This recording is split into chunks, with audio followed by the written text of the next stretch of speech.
Assalamualaikum warahmatullahi wabarakatuh.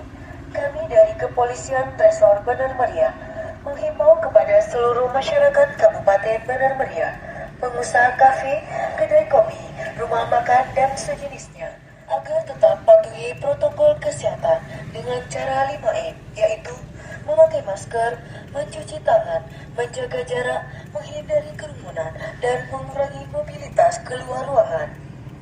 Lengkapi tempat-tempat usaha Anda dengan sarana sesuai dengan protokol kesehatan. Sediakan tempat cuci tangan, hand sanitizer, dan baliho atau spanduk tentang himbauan protokol kesehatan.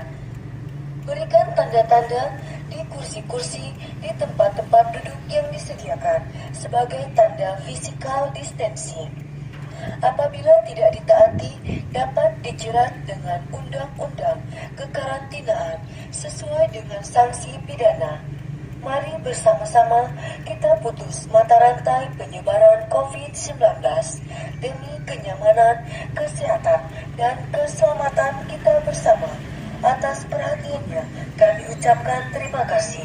Assalamualaikum warahmatullahi wabarakatuh.